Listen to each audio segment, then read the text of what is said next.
Assalamu alaikum wa rahmatullahi wa barakatuh. According to my time, I've got just over 1 minute, 30 seconds to do the next part as an introduction. We're going to start at 2 o'clock. Okay, so for the afternoon session, we've got 4 speakers. We will call them 4 local speakers, inshallah. And they are scholars, they are Muftis, they are Moulanas, well endowed with knowledge, inshallah. And we've asked them to help us to put together an opinion. And I'm being very clear with this, that we are not leaving this afternoon with a fatwa. We are leaving with an opinion that will, inshallah, become will be the beginning of an interaction between the different ulama groups that are out there and the different ulama that are not even affiliated to groups for that matter, in the hope that we can come to a South African consensus on particular issues. So similar to how we have a consensus on the sighting of the moon for the Eids, we want to come to a consensus on some of the issues which are relatively, not contentious is not the right word, but contradictory may be the better word to use. Contradictory. And difference of opinion.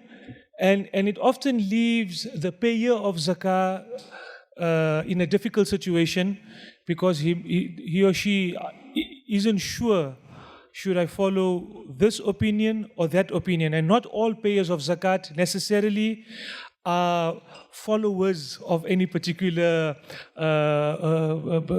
ulama per se.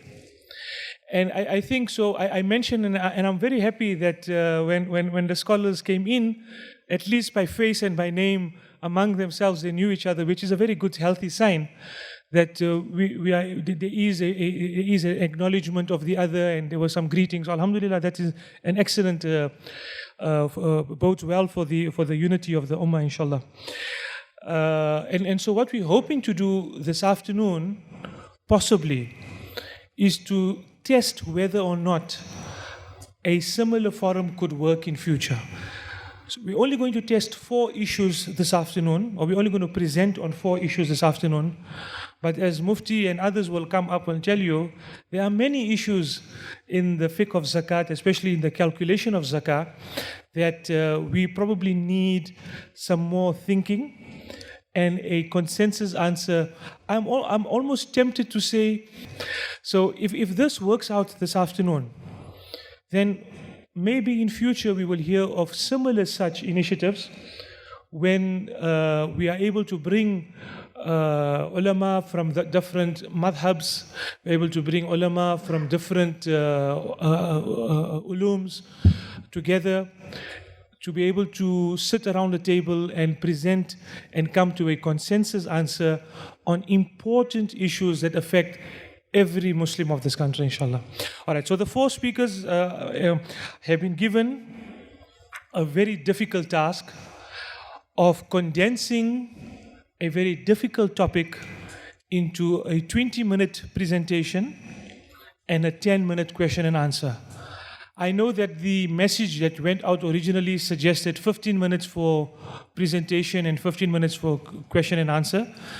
But we've just made mash'ura before we started, and we're going to go with 20 minutes for presentation and 10 minutes for question and answer. I will direct which questions are relevant or not. Do I have that much freedom, inshallah? Because we've got to get through to the time that we want to get through to. And the 4 speakers, one at a time, is Mufti Muhammad Haffejee, Muhammad Ismail Haffejee from the Jamiat al-Ulema, who also heads the economic desk, Mufti, yeah? Not head, consultant at the economic desk at the Jamiat.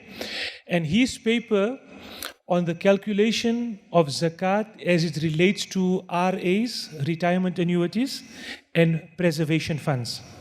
Bismillahir Rahmanir Rahim. Alhamdulillah wa kafa wa salamun ala ibadihi alladhina istafa amma ba'd. Respected brothers and sisters, before I proceed with my working paper on retirement annuities and preservation funds from a zakah perspective, allow me to just go through this as a refresher after a very sumptuous lunch meal. I'll just read out a short paragraph to you. It says here, The title of this paragraph is My Newborn Baby Without Ears. It says, "Can I see my baby?" the happy new mother asked. When the bundle was nestled in her arms and she moved the fold of cloth to look upon his tiny face, she gasped. The doctor turned quickly and looked out the tall hospital window. The baby had been born without ears. Time proved that the baby's hearing was perfect. It was only his appearance that was marred. When he rushed home from school one day and flung himself into his mother's arms, she sighed, knowing that his life was to be a succession of heartbreaks. He blurted out the tragedy. A big boy, called me a freak. He grew up handsome for his misfortune. A favorite with his fellow students, he might have been class president, but for that. He developed a gift, a talent for literature. You might mingle with other young people, his mother replied, but felt a tenderness in her heart. The boy's father had a session with a family physician. Could nothing be done? I believe I could graft on a pair of outer ears, if they could be procured, the doctor decided. Whereupon the search began for a person who would make such a sacrifice for a young man. 2 years went by. Then, "You are going to hospital, son. Mother and I have someone who will donate the ears you need. But it's a secret," said the father. The operation was a brilliant success, and a new person emerged. His talents blossomed into genius, and school and college became a series of triumph.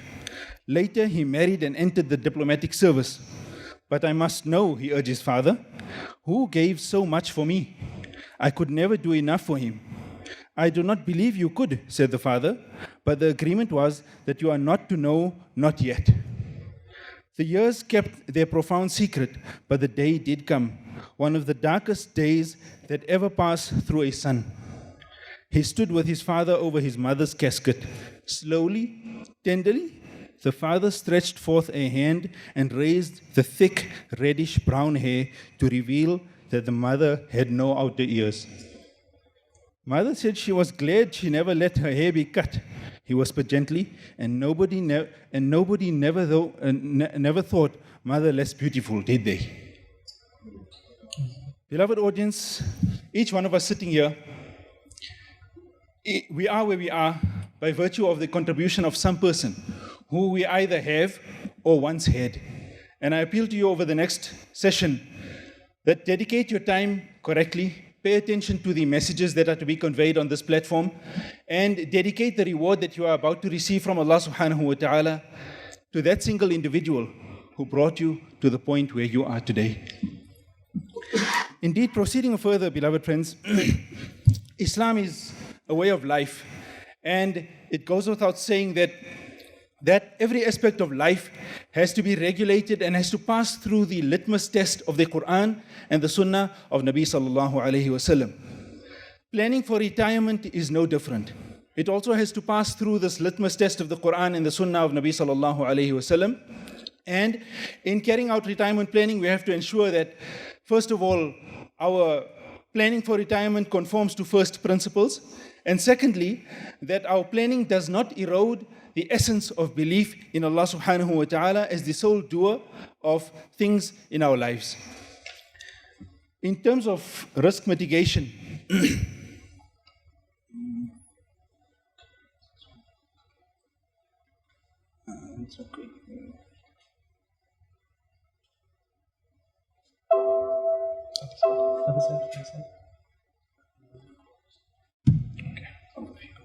That's fine.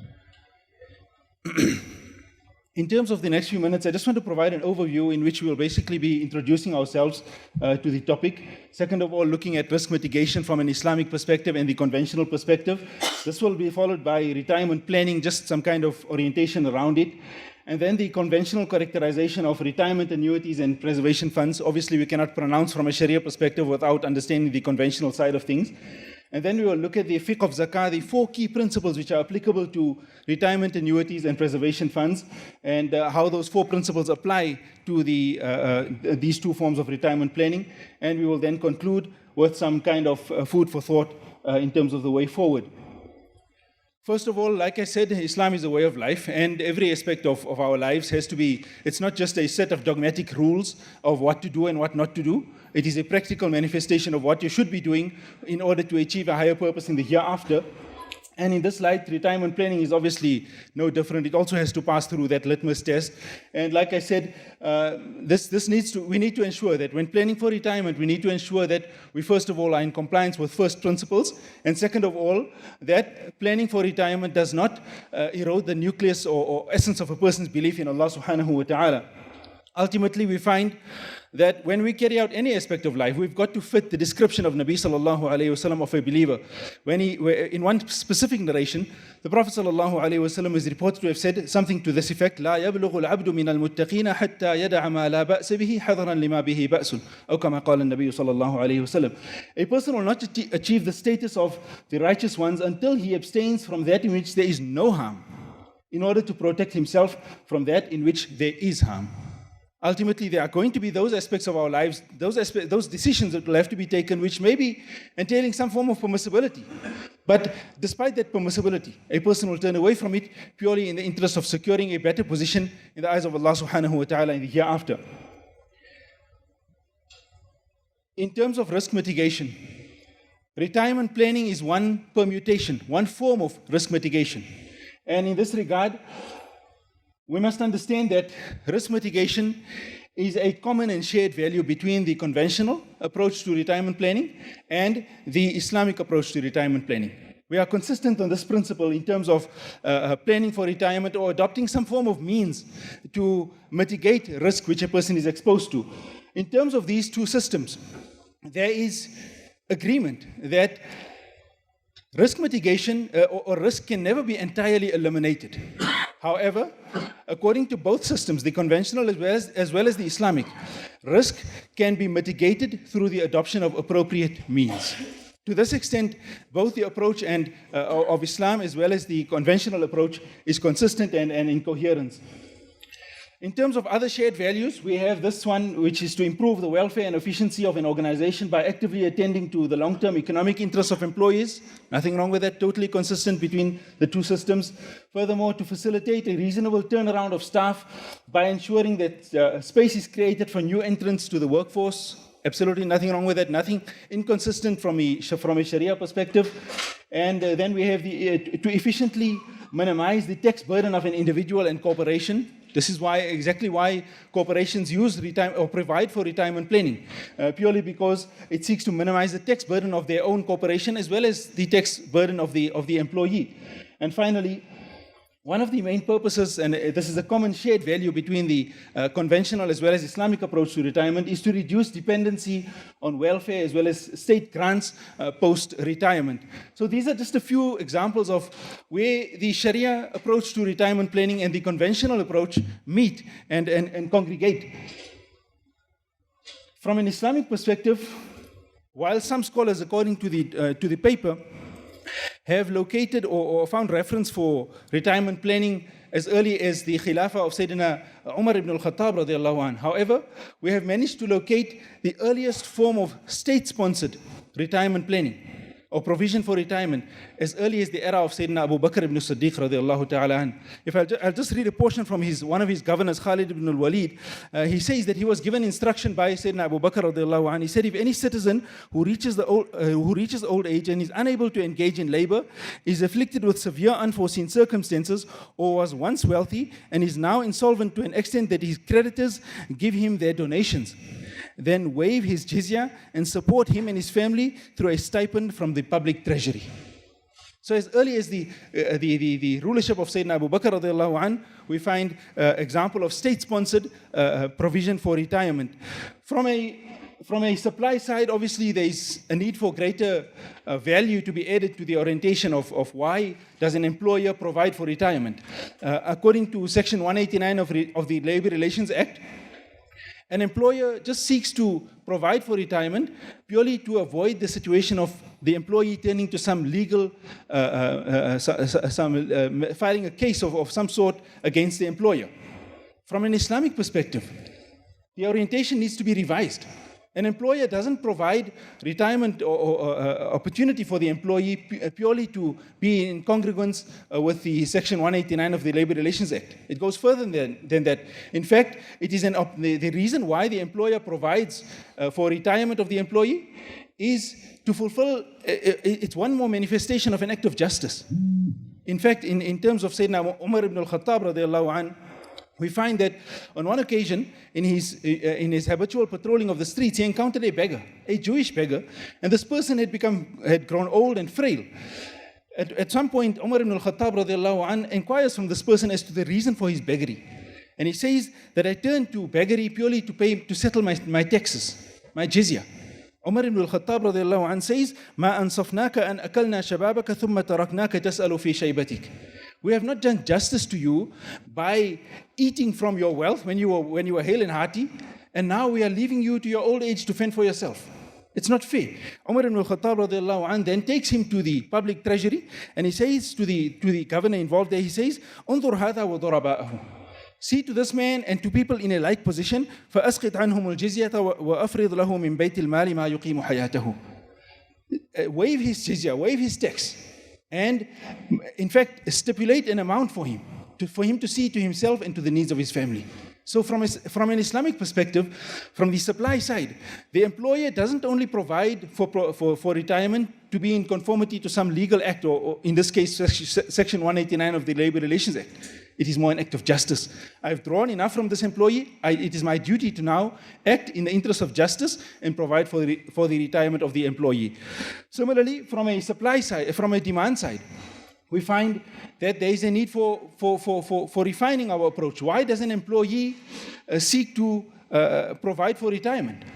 In this regard, it's not just to see to the individual's material needs, which are mundane material needs. From a Sharia perspective, it goes beyond this. An employee has to be concerned about providing for retirement so that he or she can conduct himself or herself in such a manner that will be to their benefit not only in this world as well as the year after. In this regard, we find the Quran is explicit. Allah subhanahu wa ta'ala says in chapter 35, verse 37, that did we not grant you sufficient age in your life so that lessons could have been learned by those who wish to take lesson, and the issuer of warnings has come to you. Allah subhanahu wa ta'ala makes reference to the issue of warnings to you. And in this regard, Ibn Abbas radiallahu anhu says that the issuer of warnings is none other than the Prophet sallallahu alaihi wasallam. He came to you with warnings to refine your life, and you did not take heed. On the day of Qiyamah, these are the statements that will be told to the individual when standing before Allah subhanahu wa ta'ala. According to Ikrimah radiallahu anhu, he says that the issue of warnings here is referring to the coming of white hair. The individual has to conduct himself or herself in such a way that is not only pleasing to Allah subhanahu wa ta'ala in this world, but it will also be to their benefit in the hereafter. This is why an individual will adopt some form of risk mitigation through planning for retirement in their lifetime. Proceeding a little further, time is marching. In order to pronounce from a Sharia perspective, it is necessary to understand the conventional characterization of retirement products. And to begin with, retirement funds are basically divided into these two broad categories. We have first the occupational funds, and then the individual funds. The occupational funds, the two individual retirement planning products which fall under occupational funds are pension funds and provident funds, which involve regular joint contributions between the employer and employee. And this form of retirement planning is in most cases involuntary. An individual has to take it out. It is a rule of the company. It's a non-negotiable perk which is provided to the employee. Obviously, this segment of retirement planning products does not form the focus of this working paper. And then we have the individual funds, which is the retirement annuity and the preservation fund, whereas the retirement annuity is generally utilized to buy a retirement annuity plan, to buy into a retirement plan, where an individual is not necessarily involved in some kind of employment relationship. There isn't an employer-employee relationship. It's private, it's individual planning for retirement. So an individual in that case would subscribe to a retirement annuity. And then we have the preservation fund, which is generally used to exit from a retirement plan. So an individual who was once maybe an employee as part of a pension fund or a member of a provident fund and is now leaving that employment, those funds might not, access to those funds might be restricted and will hence have to be moved into a preservation fund, according to the rules of the Income Tax Act, which we'll go into in a short while.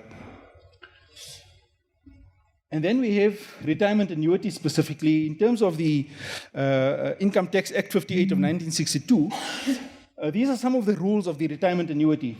If the individual is holding that retirement annuity and intends to surrender the policy before the age of 55, is there a pointer here? Yes. Before the age of 55, in this case we have two scenarios. If the fund is valued at less than 7,000, then a full surrender is allowed. If the fund is valued at more than 7,000 Rand, and the individual is before the age of 55, in that case, a surrender is not allowed before the age of 55. So an individual is not allowed to touch that money before the age of 55. In the case where the individual intends to surrender the fund after the age of 55, in this case, if the fund is worth less than 75,000 Rand, in that case, a surrender of the full value is allowed, subject to some forms of tax. And if the fund is valued at more than 75,000 Rand, then a maximum surrender of one third is allowed. The remainder, 2/3, has to be utilized to purchase an annuity. So this is just some of the legal rules in terms of accessing of that retirement annuity. We obviously have to look at the preservation fund now. Slightly different rules. In terms of a preservation fund, if a person is intending to surrender the policy before, I would prefer not to call it a policy, a fund. In that case, if the individual is before the age of 55, a full surrender is possible, subject to the necessary taxes. If the fund is being surrendered after the age of 55, then we have two scenarios. If the fund is a pension preservation, in this case, a maximum of 1/3 can be accessed. The remainder has to be utilized to purchase an annuity. If it is a provident preservation fund, in this case, the full surrender is possible, subject to the necessary taxes. This will eventually, these rules will eventually affect the Sharia characterization of zakat on these two retirement planning products. In terms of the fiqh of zakah, the four key principles that we need to look at is, first of all, that the zakah asset class applicable to these two retirement products. Keep in mind that from a zakah perspective, we have few asset classes. We have gold and silver, we have agricultural produce, we have got agricultural livestock, stock in trade, your mines, treasure troves, and so forth. But for purposes of determining the zakah implications on a retirement annuity and preservation fund, we are just looking at gold and silver as the zakah asset class. Keep in mind that when it comes to gold and silver, the initial reference to gold and silver was in all classical texts.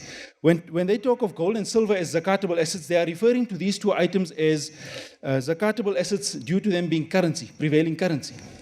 However, with the passage of time and the abolishing of the gold standard, a vast majority of scholars have come to the conclusion that the modern-day fiat currency is also subjected to zakah.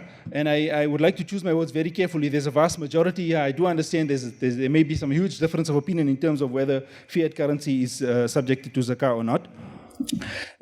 To advance matters even further, we find that Alauddin Abu Bakr ibn Mas'ud al-Kasani rahimahullah, in his Bada'i al-Sana'i', he makes reference and makes a strong point for subjecting of cash equivalents to zakah.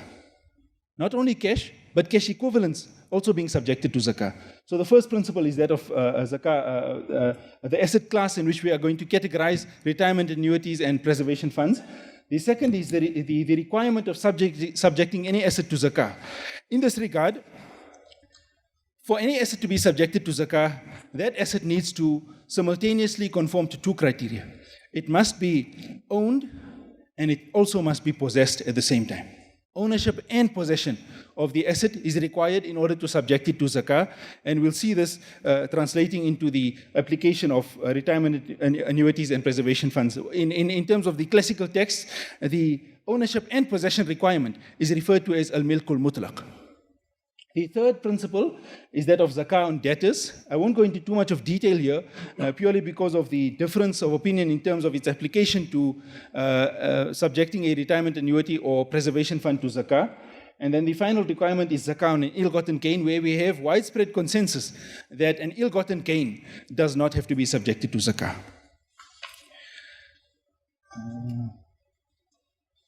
In terms of our findings, the basic premise of subjecting an RA or preservation fund to zakah is that the fund or the accumulated sum of money is either regarded as pure cash or is in the category of a cash equivalent, which according to the case made by Al-Kasani needs to be subjected to zakah.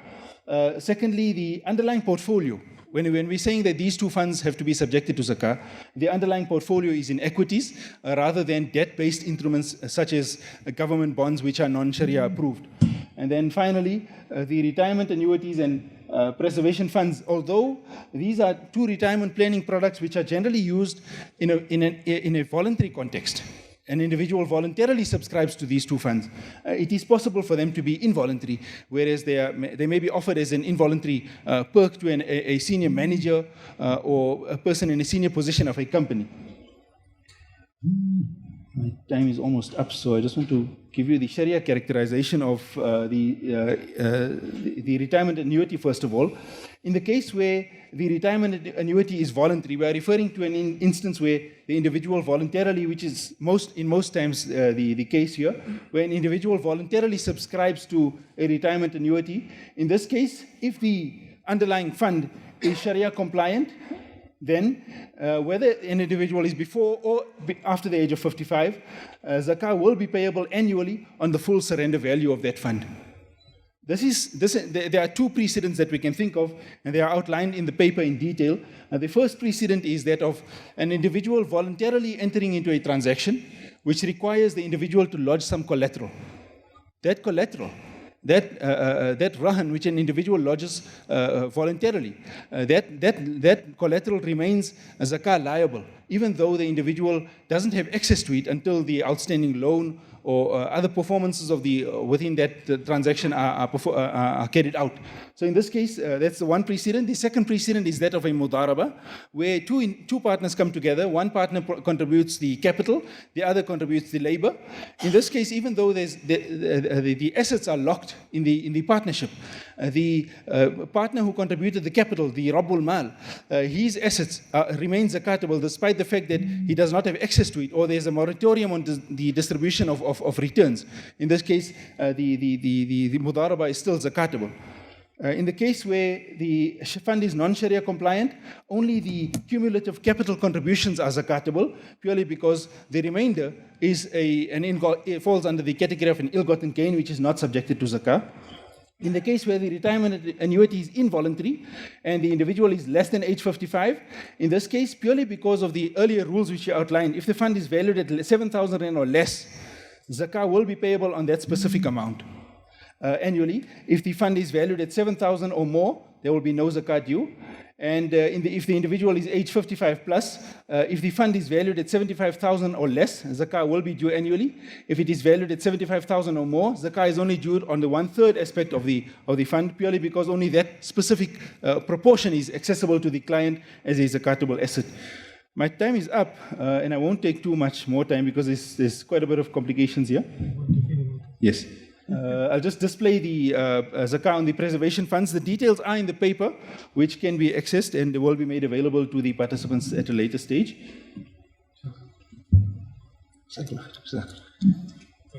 No, it's okay. Shukran jazilan, Mufti Sahib. I thought you did a wonderful job, and I'm going to be honest with you, of all the speakers, the one that kept on troubling me every night was Mufti Sahib. He was extremely worried of the content of his presentation, whether he would be able to do justice in presenting it. And as you can see, the 85% of what you've presented, I think, just about does it.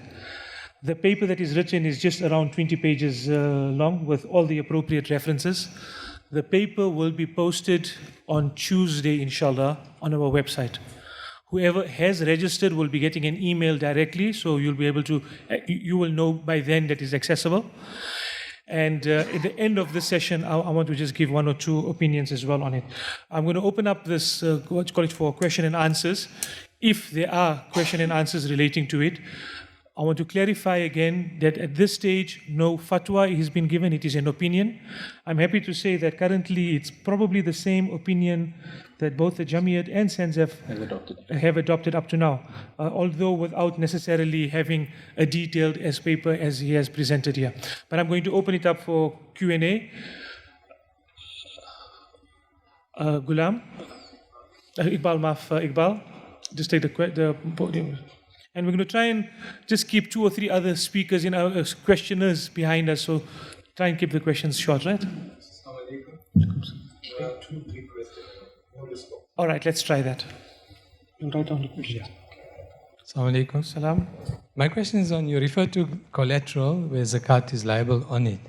Are you entitled to seek repayment from the person you're giving the collateral to recover your zakat so that you're not out of pocket? Okay. All right, so let's write on it. Do we have another question? There's a question right at the back. Sheikh Bilal. If you don't mind coming to the front, Sheikh Bilal, or halfway, meet us halfway. Can we just get a third hand up, and it'll probably be the last question. Third hand. Assalamu alaikum, Sheikh. Thank you. Jazakallah khair. Just in summary, so you said with regards to voluntary and involuntary, both of them annually zakah must be paid, if I understood correctly. Voluntary and involuntary, annually zakah must be paid on both. Yes, to a large extent, yeah, depending on access to the asset. In the involuntary context, remember the 7,000, the 75,000, those thresholds. Let's just switch to the screen. Switch to the screen. Maybe I could just go back to...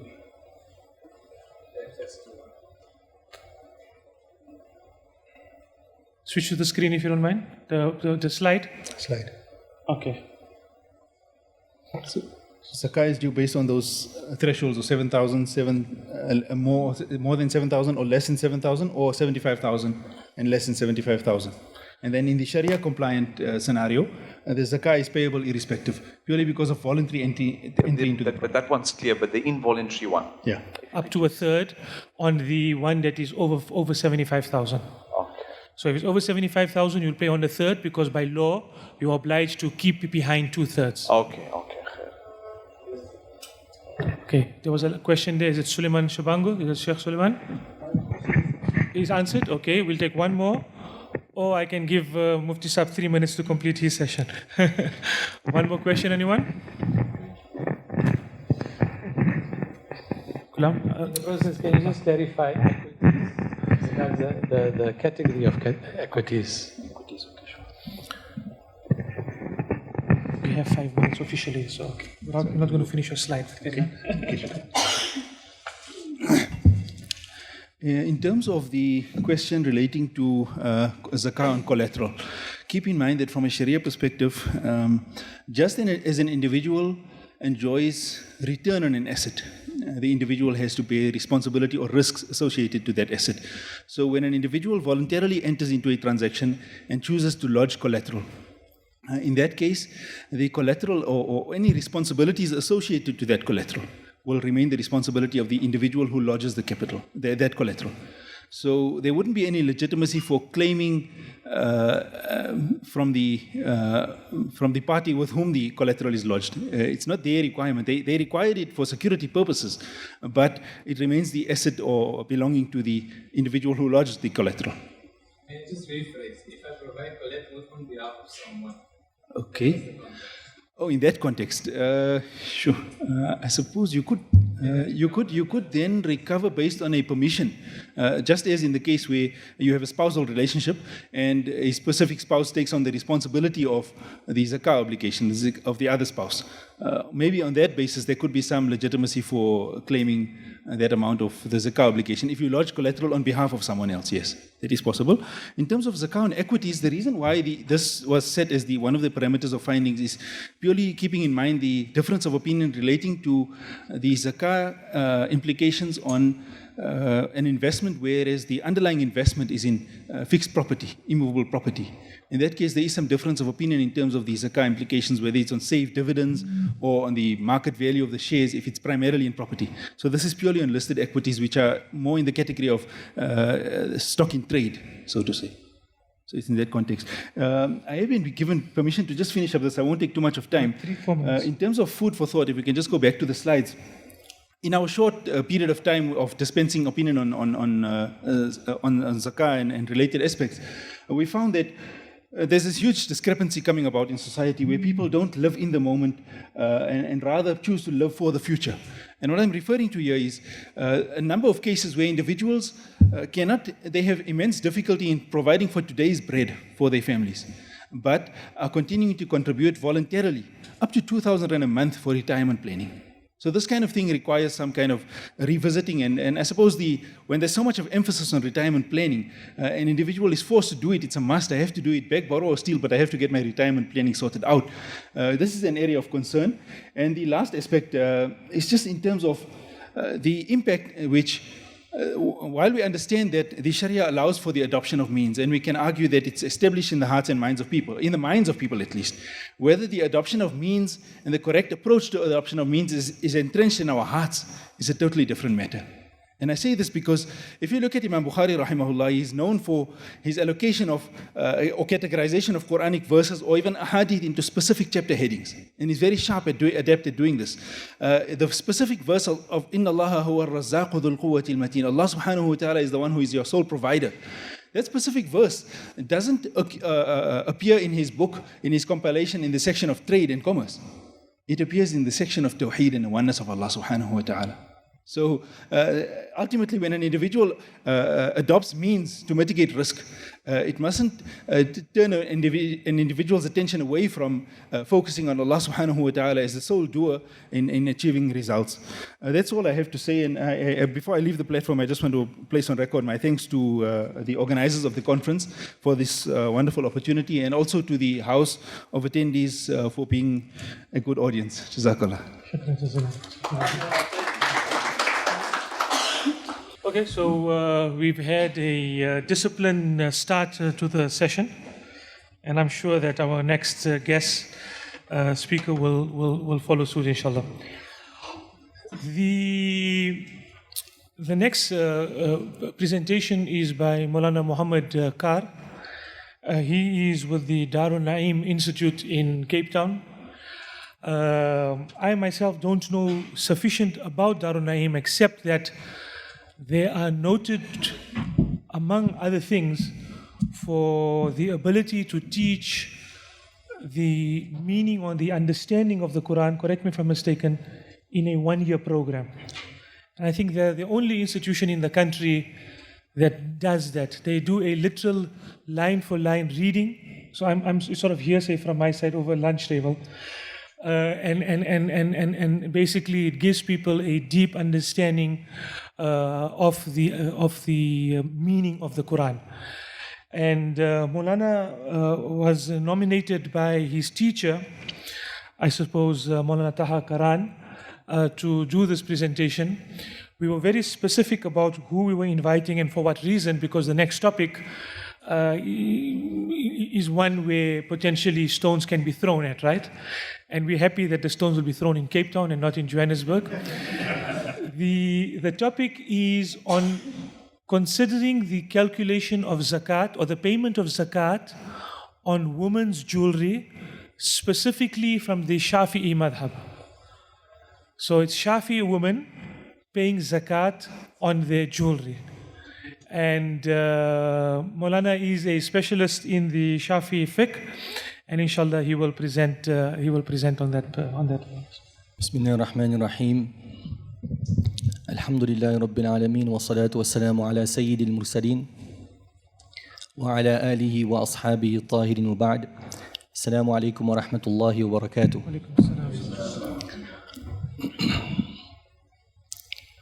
Alhamdulillah, all thanks and praise due to Allah subhanahu wa ta'ala. Through His infinite grace and mercy, we are gathered here today. This is a bit of a different format in terms of what I'm used to.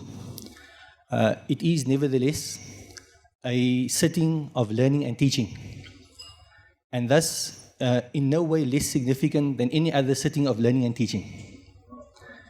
And there's an outer dimension to this gathering, and there's an inner dimension. The inner dimension is that this gathering is surrounded by angels. that peace and blessings and tranquility descend from Allah subhanahu wa ta'ala on such a gathering. To start off perhaps on a lighter note, I think there's a consensus that time is at a premium. So whilst I was sitting, I was thinking about a grand uncle. So he came home and he said, instead of taking a shower, there's no time to take a shower, I'm going to take a cowboy splash.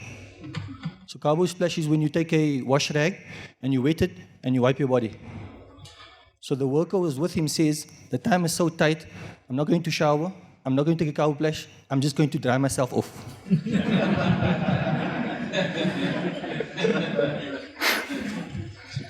So I was thinking when I'm going to come up, I said, I'll greet again and just give you the conclusion. But inshallah, with what time is provided for us, we'll try to work through our particular presentation bi'idhnillah subhanahu wa ta'ala. So basically, can we have the... Can you put a presentation on the screen? Okay.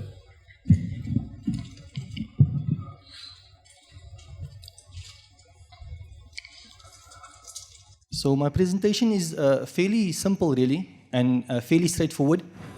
I prefer that you interact with me as I go along as opposed to asking questions perhaps towards the end if you so wish to. So please feel comfortable and free that if you have any related question to ask, and we'll take it from there inshallah.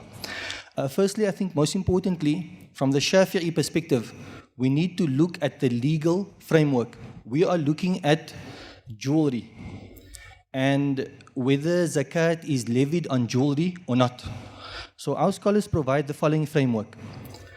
They say that gold and silver usage, and when we're talking of gold and silver in any form, gold and silver, be it utensils or be it jewelry, gold and silver is either haram, impermissible, or it is makruh, reprehensible, alternatively it is mubah.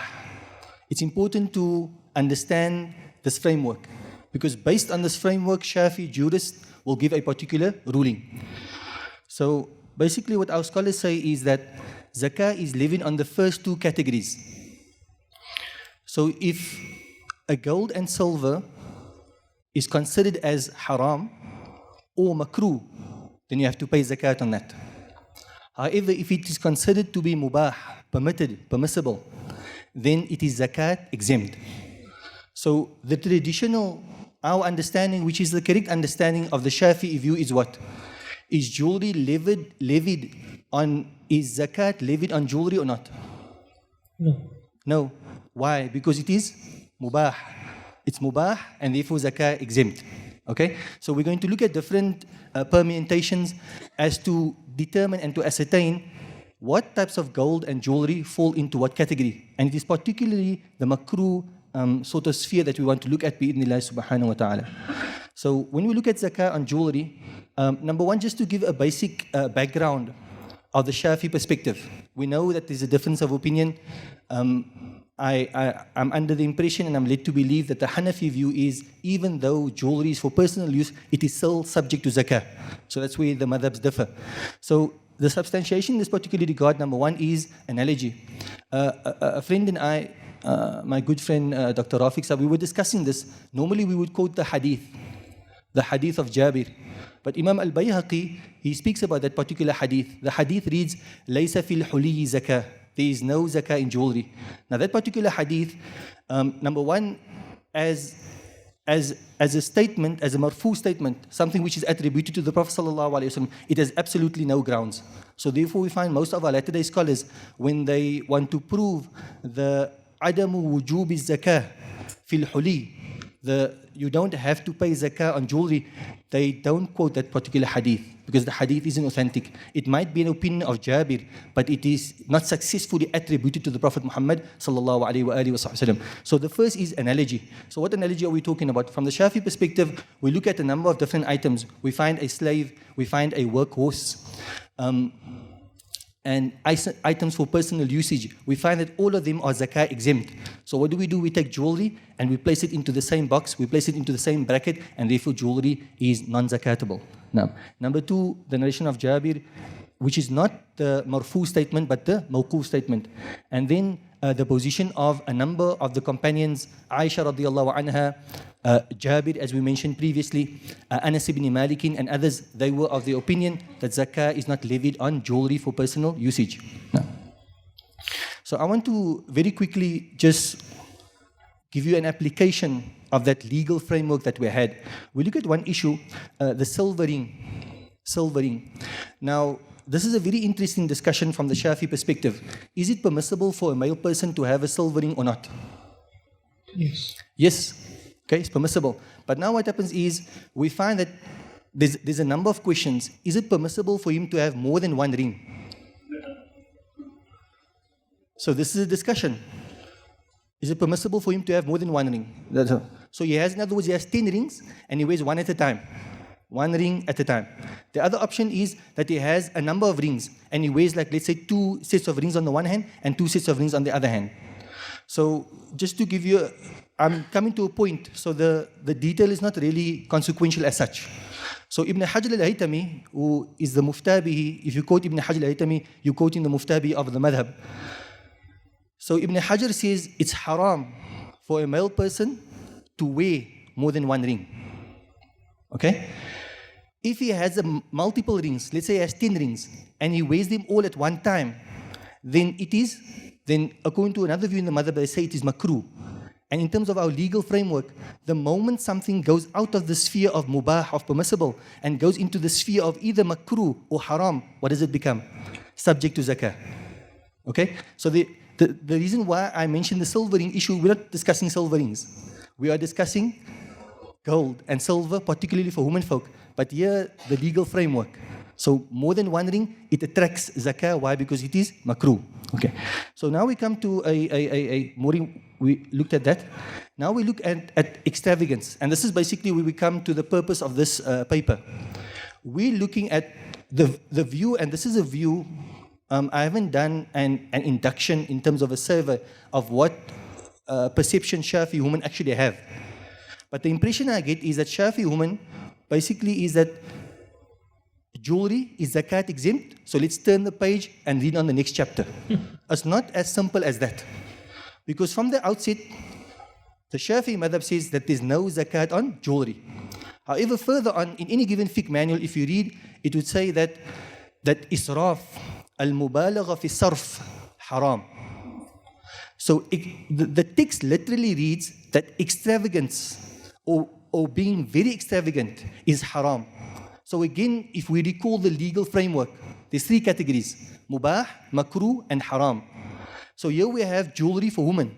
But the lady, in terms of the piece, what's happening is she's being very extravagant. It's an extravagant piece. So what happens now? It comes out of the sphere of mubah, of permitted, and now it goes into the sphere of haram. So therefore it is subject to zakah. But here is where it actually gets quite interesting, because they mention a particular example. And now we're going towards, look, we want to, I think ideally what happens is I can't multitask, man. So I look at the 10 minutes, so I have to digest that first, and then I have to think again. And so there's a minute gone again. Okay. So 10 minutes. 11 minutes. 11 minutes. You're back your 10. No problem. So where were we? We look at the example of an anklet, right? So our ulama are very clear. Customarily, do we wear anklets? Not really. Not really. We wear bangles, we wear earrings, we wear all of those things. But in an Eastern culture, you'll find anklets. So our scholars say an extravagant anklet would be something that is equal to 200 dinars. Look, that's not, now when we hear the term dinar and dirham, automatically our minds work according to value. No, we're talking weight. Because dinar is equal to a mithqal, and a mithqal is equal to 4.24 grams. So if 200 mithqal, 200 dinars, so times 4.24, you come to something like 848 grams.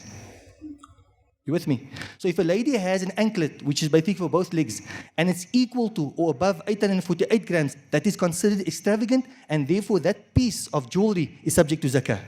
The whole piece? The whole piece. Not only the extravagant amount, the whole piece. Is everybody with me on that one? Okay. So now what happens is we're thinking that 848 is a good measure, isn't it? There we go. Conference closed. Right? No need for further discussion. But it's not as simple as that. Our scholars go out on, and like Khatib al-Sharbini mentions another example. So leave anklets on the one side. He talks about asaib. He talks about certain types of bangles. So these bangles, they weigh, in terms of weight, way above 848 grams. And he says, that's fine, it is not subject to zakah. So what do we find now? We find that this application of extravagance, number one, it is relative to the piece in question. So an anklet, 848 grams is extravagant, but a bangle is not considered as extravagant. And it brings us now to the ratio, what's it, legis? Ratio legis. Ratio legis, the underlying reasoning of why it's impermissible. So our scholars, we want to work out a measure.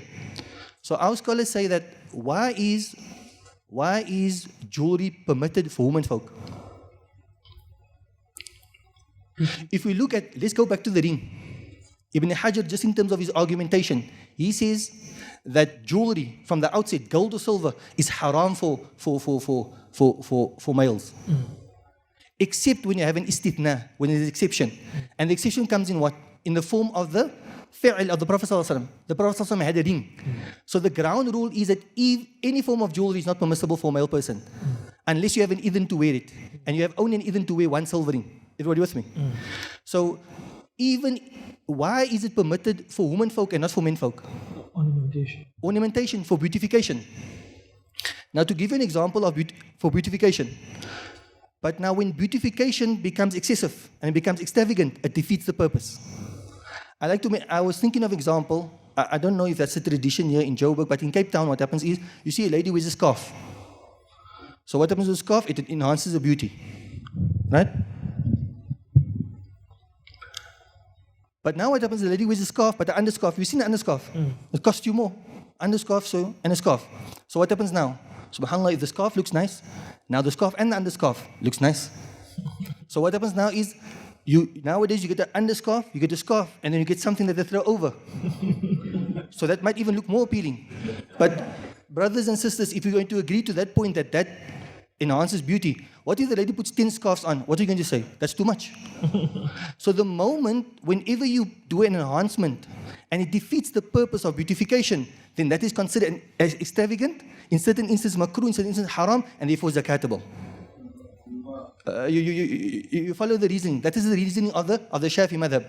That initially, jewelry is permitted for women folk to beautify themselves. But if they are so extravagant in terms of the usage of the pieces, and then what happens is, now it defeats the purpose of beautification, and therefore it becomes subject to zakat. I think it's an important consideration to keep in mind, and Allah subhanahu wa ta'ala knows best. There was another issue. Conversion to grams, we did that. Looking at the ratio legis, we did that as well. Okay, before we come to the auxiliary issues, just one or two issues. In conclusion, what I want to say is that in terms of the extravagance, it is relative to the item in question, number one. And number two, also, it must be said, it is subject to the prevailing custom. Right? And the quotes in terms of our scholars, and the prevailing custom can either be determined by what women folk actually wear or by the manufacturer of jewelry. So in conclusion, the paper will be made available to you, and there's much more detail in that particular regard. But in conclusion, what this paper actually suggests is that as Shafi'is, and that applies to us in Cape Town, what we do is we build up an inventory of jewelry pieces. And for every piece, we establish an extravagance limit. So when it comes to earrings, that is acceptable as it enhances your beauty, but anything beyond that would be considered extravagance and therefore subject to zakah. And we do the same for bangles and every other piece of jewelry, and Allah subhanahu wa ta'ala knows best. There's a few very important, I think, auxiliary issues that needs to be discussed. Number one is nisab and millesimal fineness. What I mean thereby is that we sometimes, we have 9 carat. Now, again, the urf. In America, I know for a fact that generally, I can't say for a fact, but I've listened to certain series in that particular regard, that 18 karat is almost like the standard over there. But us down in Cape Town, 9 karat gold is the sort of the standard. Up here in Joburg, it might be very much different. Why that is important is because zakat is only paid on jewelry when the khalis, when the pure gold reaches the nisab amount. Not before that. So it's very important to keep that in mind as well. So it's important to work that out. Now, number two is, and this is a very important point from a Shafi perspective, because if we look at riba, if I can just give you one example, 2 minutes left, is it? If in terms of riba in the Shafi madhab, let's say you have a piece of jewelry, it weighs 10 grams, right? And I have 12 grams of gold, but it's in the form of an ingot. Can I give you the 12 grams of gold, and you give me the 10 gram necklace? And I say, look, the 10 grams for the 10 grams, and the 2 grams extra, that is for the manufacturing element in the piece of jewelry. Can I do that? No. In terms of our madhab, it's not permissible. That's riba. Because we don't consider the manufacturing element in terms of jewelry. Right? So we always go with weight. It must be equal. No matter what intricate piece of jewelry you have, if it weighs 10 grams and you sell that to me, then the counter value of that must be 10 grams and nothing more. You with me? So there's no consideration for the manufacturing element in jewelry, in riba. However, when it comes to jewelry, the zakah is based on the value and not the weight. So, this may be, you're thinking to yourself now, you don't have to mention this, we know this already, we have been doing it all the time. But it's important from a fiqh perspective to come to a certain conclusion. And here we clearly see that the ulama, when it comes to jewelry, so if you have an item of jewelry by way of example, the silver grammage in there is 594 grams, which meets the nisab. Or the gold is 84.80 grams, which meets the nisab again. So, now you have to pay zakat on there. But when you pay zakat, do you pay 2.5% of that amount of gold and silver, or do you pay 2.5% of the value of that piece? According to our madhab, you pay on the value, which is an important consideration, and Allah SWT knows best. And, there we go. Alhamdulillah. Don't go there. Jazakallah. So, I'm going to try and take 2 or 3 questions, inshallah, and then I'll give a summary as well. Let's get some hands up. So all the Shafi women have left already. Unfortunately, you're preaching to the Hanafis, but they'll have at least something to use on Monday when they go back to work, right? And of course, our Shaukat, the income in Cape Town will increase disproportionately now, because now that the Shafi won't have to pay zakat on their gold jewelry. So I got 2 or 3 questions. Right, let's start with Iqbal. That's just a quick naughty question. How beautiful is she allowed to be? All right, so I have a question there. I've noted you in the back there. Okay. Let's start here. Some of the Sonia, okay, start here. Yes, as far as the Shafi mother, if Kruger coin is given as maher, how does the zakat calculation get done on that?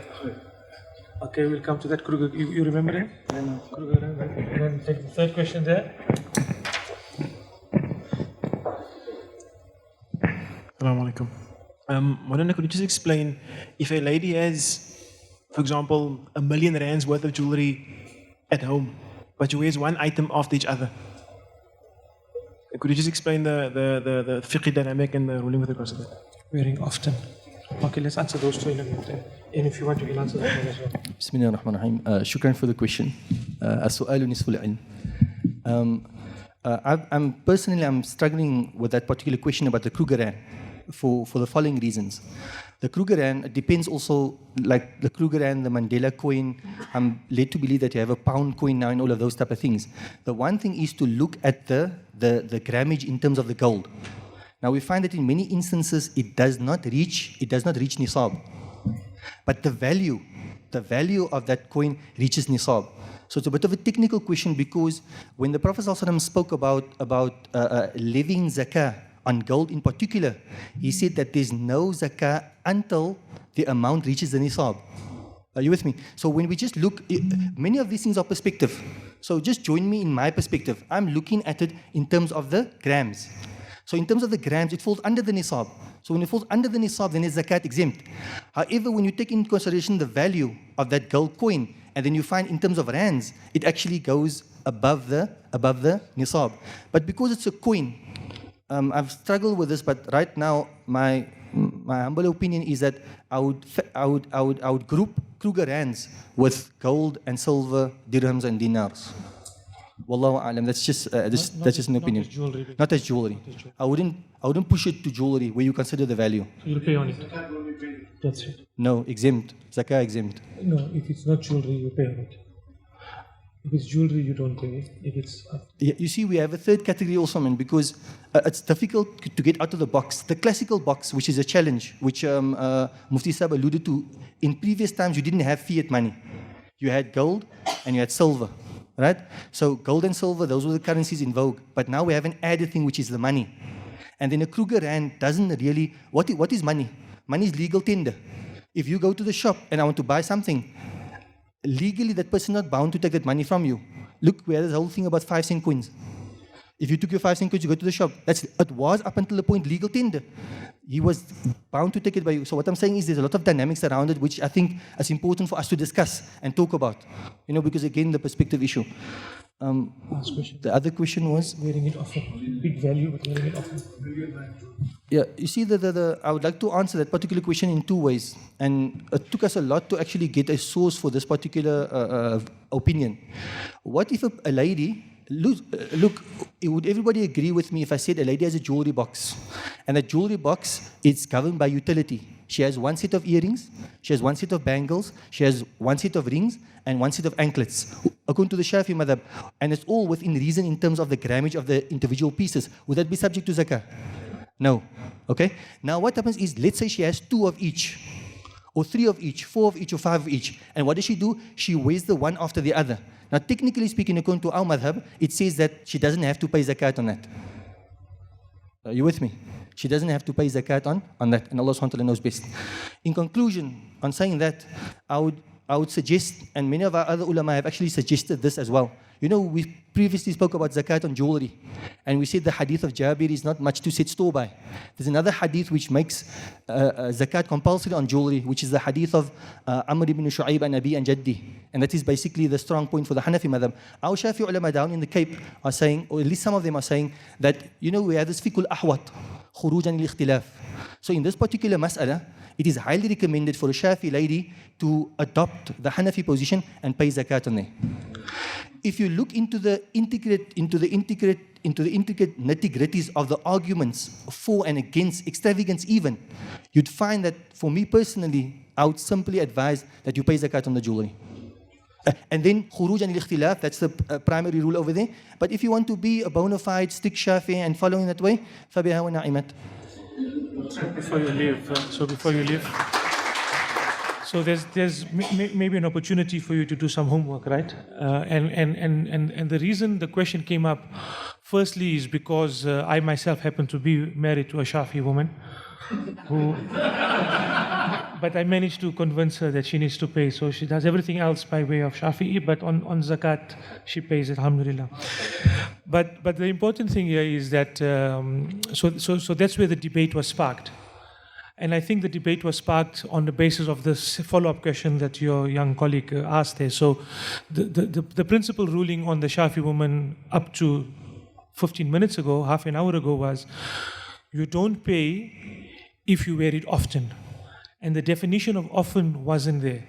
Is often wearing it once a week, once in 2 months, once in a year? What is the definition of often? So that was the one discussion that we had. But what piqued my interest is when I went for a conference last year, and I happened to sit with brothers and sisters from other parts of the predominantly Shafi East. They have set limits for their countries. And their limits, not too different to what you suggested, are set by the ulama. So I know my young brother from Somalia is here, and in Somalia they've limited theirs to 85 grams. And 85 grams interprets to the nisab of gold. So they've made it easy, there's no complication. But 85 grams is really very, very little gold, it's almost insignificant gold. But in other parts of the, Brother Irfan, would you know offhand what the limit is on women's jewelry in Indonesia? Is there a limit offhand? Follow the standard of Islam, 85. some areas it may increase, but standard is 85. The standard is 85. And so the other thing we need to consider, especially in a South African context, is that we have three economies in one. We have the Erasmia, which is down the road from here. We have Athlone, and we have Guguletu. And how do we find a norm for South Africa? So my suggestion was going to be, if we can start through Brother Irfan and others finding the standards in other parts of the world as a guide for ourselves that possibly we could use going forward. Shukran jazilan. Thank you, Moulana. Yes. I just want to, the last issue which Brother Hussein raised about, wearing it often or not. Again, we are primarily driven by the text, and our allegiance is basically Quran, Sunnah, and by extension, those texts which further present the Quran, Sunnah to us. So in terms of our nas, in terms of the Shafi madhab, is that, if you acquire something and you wear it once a year, it's still considered as personal usage. Mm-hmm. It doesn't, the fact that you don't use it, it doesn't mean now that it's like automatically an investment. Mm-hmm. So I just wanted to clarify that particular point. Jazakumullah khairan wa assalamu alaikum wa rahmatullah. Okay, so our third speaker this afternoon is Mufti Abdun Nabi Hamidi. He is with the Dawat-e Islami movement in South Africa. And as you know, one of the issues in the calculation of zakat, which has become a little bit complicated in recent times, is the consideration of zakat on debtors and creditors. Debtors meaning people who are owing you money, and creditors are people you are owing money to. I'm sure he's going to give the detail of it, but maybe I shouldn't jump the gun. So, and we've given him the task then to cover both of these issues in his presentation, inshallah, and we will take question and answers thereafter. Alhamdulillahi Rabbil Alameen, wassalatu wassalamu ala Sayyidil Mursaleen, amma ba'd. فأعوذ بالله من الشيطان الرجيم بسم الله الرحمن الرحيم إن الله وملائكته يصلون على النبي يا أيها الذين آمنوا صلوا عليه وسلموا تسليما اللهم صل على سيدنا ومولانا محمد وعلى آل سيدنا ومولانا محمد وبارك وسلم. Respected brothers and sisters, Assalamu alaikum wa rahmatullahi wa barakatuh. It was indeed a very good exercise to have a Shafi'i scholar to talk on the Shafi matters, and to have Hanafi scholars to talk on the Hanafi issues. And this is easy and this is straightforward, and confusion does not come in between. And a scholar of Shafi mazhab is expert of his mazhab, and scholar of a Hanafi mazhab is an expert of his madhab, and he would be able to give the correct and the sound opinion. As in comparison, if we having somebody who's not an expert on a particular fiqh, but gives an opinion on that fiqh, that causes major problems. So the standards and the procedures that the Sons of Conference has kept is commendable. The topic that I'm going to discuss is zakat on debtors and creditors, how they must calculate. Okay, first of all, we have to understand that zakat is calculated on cash, gold, silver, given as a loan. Zakatable goods given on credit. Keep in mind that it must be zakatable goods, not any goods. Investments, you can have many different types of investments. Security or fixed deposits. that you may have in the banks, or you have kept deposit for your house, factory, shop, whatever. Provident funds, that is your contribution, that every month you pay some money from your salary, that would be taken into consideration.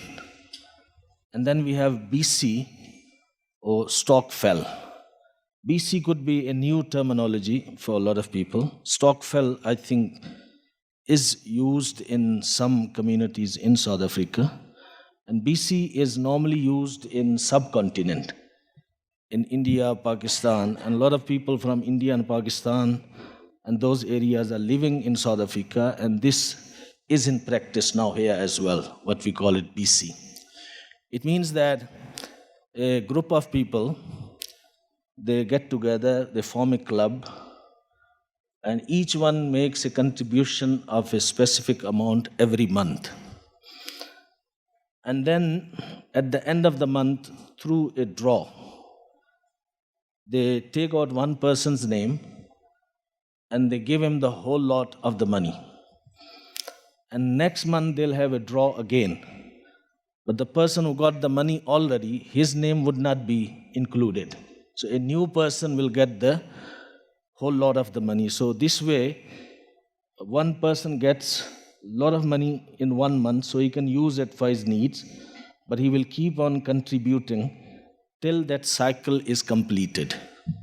So this is called BC, and I think in South Africa it's used as stokvel in some communities. Okay. Imam Ahmad Raza Khan was a Hanafi scholar. He writes, it does not matter where the money is kept or by whom it is kept, or whether it is kept as an amanat, trust, by someone, zakat will be wajib on it.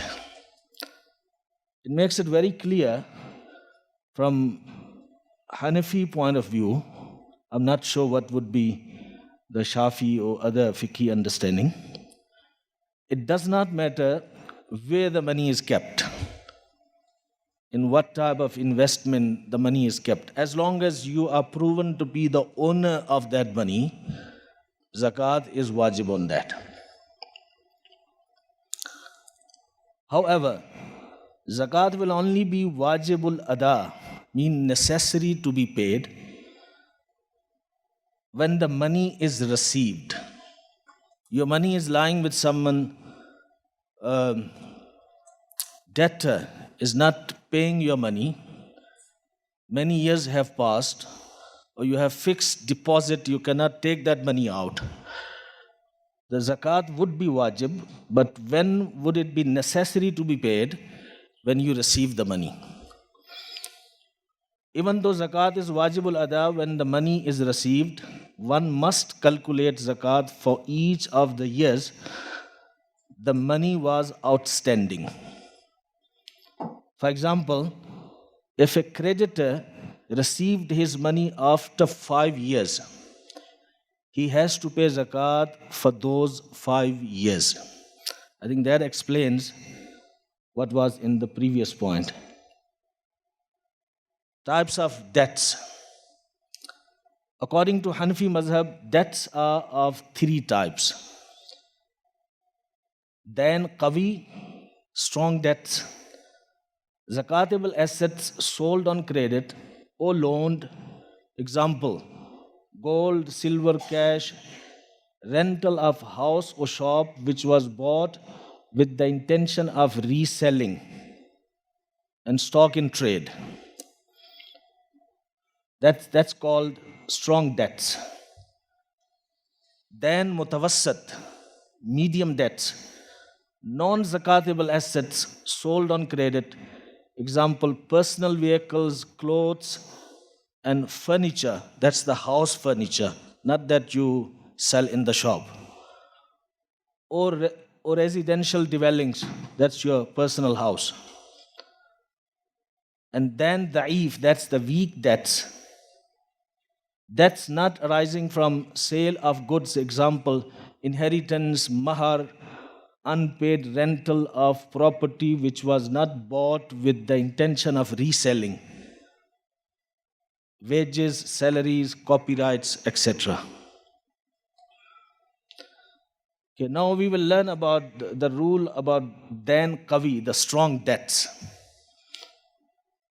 Sadr Sharia Mufti Amjad Ali Azmi, another very well-known scholar of Hanafi madhab, he writes, Zakat of Dan Kavi becomes wajib every year, but it becomes wajibul ada, mean necessary to be paid, when 1/5 of the nisab amount is received.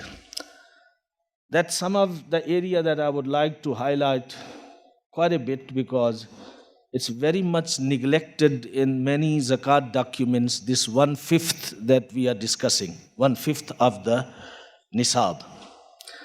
For example, if 40 dirhams were received from the nisab amount, which is 200 dirhams, then it would be wajib to give 10 dirham, wajib to give 1 dirham, and if 80 dirhams are received, then it would be wajib to pay 2 dirhams.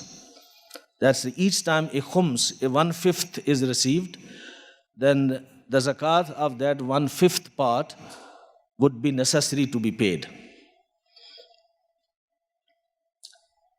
Khums. What is khums? Khums means 1/5 of nisab, which is 20% of nisab. Sharia has fixed the nisab of silver at 200 dirhams. The khums, or 1/5 or 20% of 200 dirham is 40 dirham. So that would be called as khums of nisab. The current day measurement of silver is 612.36 grams. One can work out 1/5 of 612.36 grams, and he can take his khums. Example, if Zaid loans 100,000 to Bakr, Zaid will be liable to pay zakat when he receives 1,000, assuming the nisab is 5,000. If the nisab is 5,000, assuming, then when he receives 1,000, he has received 1 khums. That is 1/5 of the full nisab, and it would be necessary for him to pay zakat on 1,000. Khums can also be calculated by taking the value of 612.36 grams of silver on the day of receiving money and dividing it by 5. So you will get the khums. If more than one payment was received and each payment was less than khums, but when added up it equals to khums, then zakat must be paid without delay. Delaying payment is impermissible, it's not permissible. Why I'm emphasizing on the khums part in this document, because since it's not being highlighted very much, and when person receives khums of an nisab, it becomes wajib on him to pay zakat on that. But he is thinking that he is going to get full money and then he will pay zakat. But by not paying zakat on khums, he becomes a sinner. So in order to save Muslims from committing sins, we have to explain this detail, that when they receive the khums of nisab, or 1/5 of the nisab, they have to pay zakat on that. Can you take questions now or later? Can we finish? Okay, then Kavi. Zakat becomes wajib every year. However, it is wajibul ada, mean necessary to be paid when one receives khums, or 1/5 of nisab, as explained in the previous slides. So that we have discussed enough. Then mutawassat, that's the second type of debt. And that is zakat becomes wajib every year, but it becomes wajibul eda when the full nisab amount is received. So it differs with the first one. The first one is when you receive khums, and in the second situation when you receive the full nisab amount. And then da'if. Zakat only becomes wajib when one receives the nisab amount and a lunar year has passed on this money. So in the first two cases, the passing of lunar year was not the condition, but in the third situation, it is conditioned that one lunar year must pass. And then we have good debts and bad debts. It's not actually a fiqh terminology. I made it because the bad debts are used, normally people use that word. And against that, I said, let me put a good debts. So good debts is a debt where the debtor acknowledges that he owes the money. He does not deny, he acknowledges that he owes the money. Zakat will be paid on that debt every year. And the bad debt, I think the terminology that's used in business community about bad debt is very different compared to the real definition of bad debts. Is a debt where the debtor does not acknowledge that he owes the money and the creditor cannot produce any witness. There's no witness, there's no documents to support, there's no written agreement. Zakat will not be paid. Zakat will only be paid when the money is received and one lunar year has passed on that money. Okay, that's interest earned on investments. If any investment earns interest, there will be no zakat on that interest. Zakat is not fard on haram earnings. Allah is pure and only accepts what is pure. So interest is not pure. That doesn't belong to you. It's a burden on your shoulders. You have to throw it away without the intention of earning any reward by giving to a fakir Muslim. It is mentioned in a hadith according to recorded by Tabrani in Mu'jam al-Awsat and in Saghir. Ibn Asakir reports from Ibn Abbas radiyallahu ta'ala anhuma that the beloved Rasul sallallahu alaihi wasallam has stated, consuming 1 dirham of riba interest is equal to committing adultery 33 times. Whoever's flesh is developed with haram, the hellfire deserves that flesh more. Zakat is, however, wajib on the capital amount and permissible growth. Okay. Long-term loans and mortgages. Okay, question arises, who would pay zakat of a loan? Shaykh al-Islam wal-Muslimin Imam Ahmad Raza Khan replies to this question. He says, zakat is wajib on the owner of that money, and that is the creditor. But he will only pay zakat when he receives the nisab of zakat, or at least 1 khums, that's 1/5 of the zakat nisab. So it makes it very clear that the zakat is on the creditor, not on the debtor. When the creditor agrees to the debtor paying off the loan over a long period of time, the full amount of the loan will not be deducted in calculating zakat. For example, long-term business loans, house bonds, or car loan payments. That's very important point to take note of. Only the amount or installment due at that time when zakat is calculated will be deductible, as mentioned in Waqarul Fatawa by Mufti Azam Pakistan, Mufti Waqaruddin alayhi rahmah. Okay, in the case of long-term loans, the Fuqaha Ikram have compared it to mahar muajjal, not with ayn, with alif. And that is the delayed mahar, where the wife does not demand her mahar, nor does the husband show any sign of paying it with immediate effect. In this case, the husband cannot deduct the mahar amount from his zakatable wealth. And then the quotation of Fatawa Alamgiri is there. Even though the above quotation of Fatawa Alamgiri is regarding mahar, the reason the debt of mahar will not be subtracted is because the husband does not intend paying immediately. Similarly, the person paying off a long-term loan does not intend paying the full amount immediately.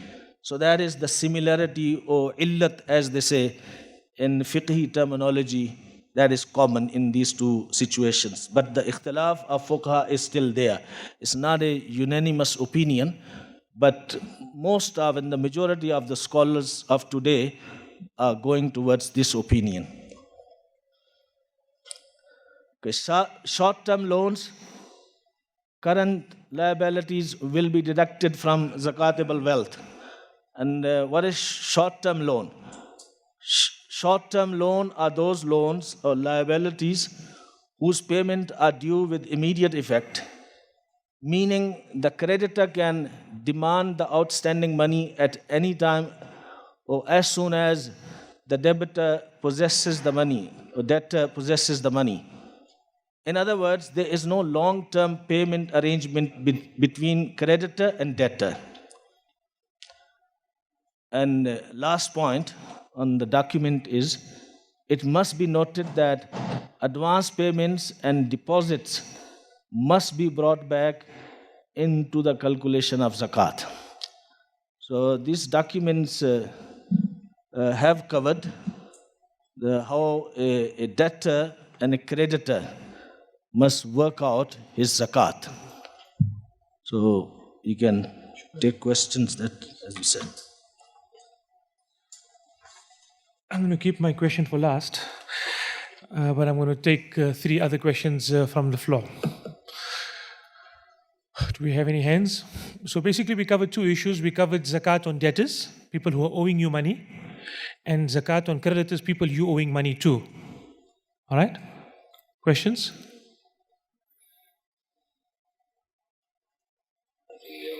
No, I understood, mashallah. All right, so maybe I didn't understand the one.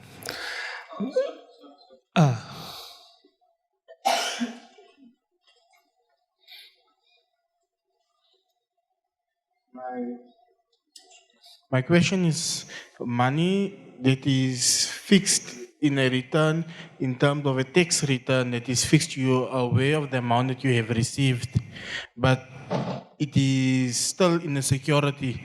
Do you pay it? Is it because it's a tax return? But do you pay zakat on that money, or do you wait for it to be, for the security to be cleared and the money to be released?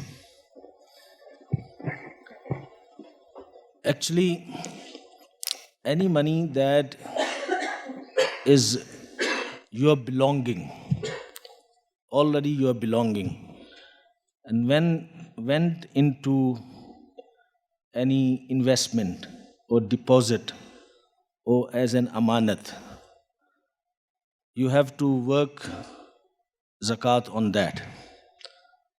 But anything that you earned via some other means, for example, as I've given examples in the, Dan Da'if, like copyright or the rental of property that was not bought with the intention of reselling, or mahar, or diyat, or there are many other examples that the Fuqaha Ikram have given, then on that money, zakat would not be necessary immediately.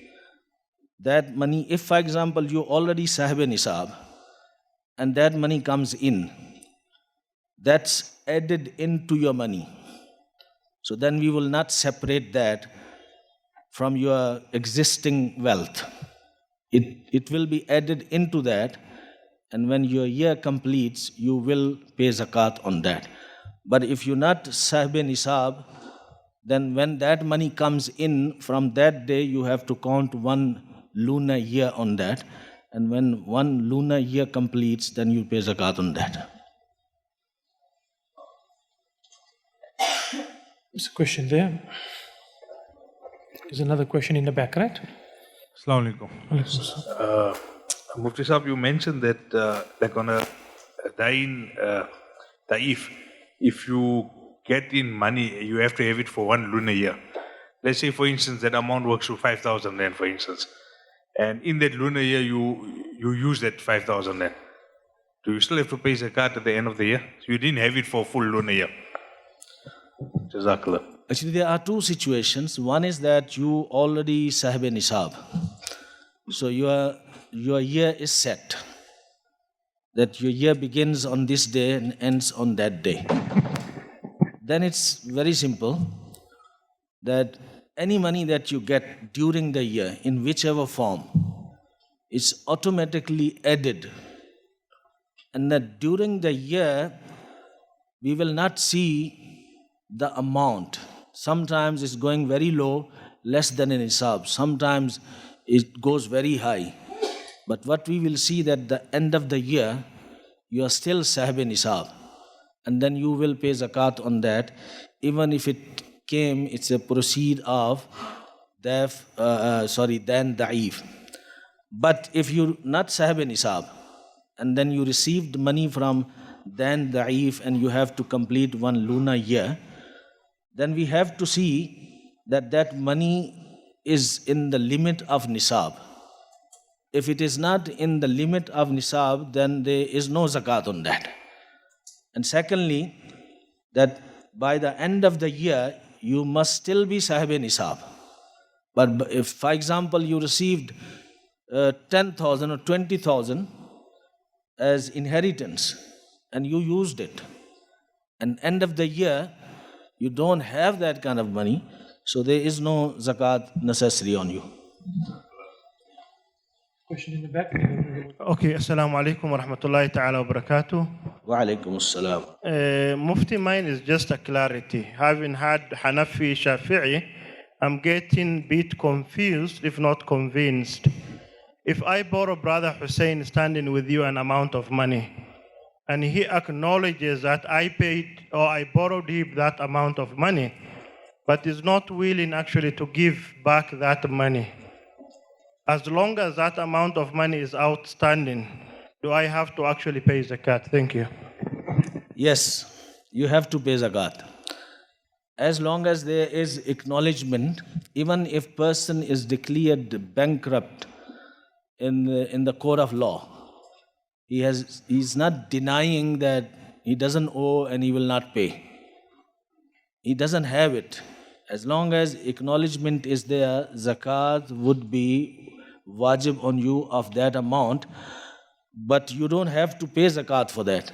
You will only pay zakat of that when you will receive the money. But if, for example, he died and he never paid, there's no responsibility on you. Or if you died and you never received, you will not be questioned about it on the day of judgment. So the payment of zakat would only be wajibul ada, necessary to be paid when you receive it. And there's another option, for example, if you feel that you won't be able to get money, a person has become very poor, and you want to,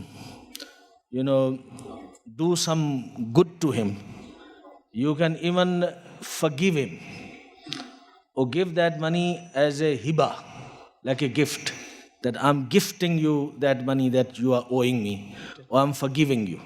So that way you will get the thawab of, making it easy for another Muslim brother. So that option you still have it. But if you don't want to forgive, is also your choice. Zakat will be wajib, but not necessary to be paid. It would only be necessary to be paid when you receive the money, and then you will see how much you received, and if it's a khums or less than khums. If it's less than khums, is maaf. Less than khums, there's no zakat. In between 2 khums, there's no zakat. For example, if the khums is 1,000, and you received 1,200. So zakat is on 1,000, not on 200. So in between khums, that extra money is also forgiven. No, okay. No, we'll do that one time. Fixed deposits is your money. Okay. No. I just want to make sure that. Okay, ask a question. Yes.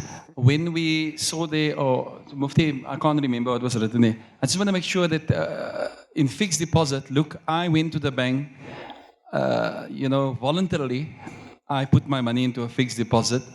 Did I hear you correctly when you said there's no zakat on it?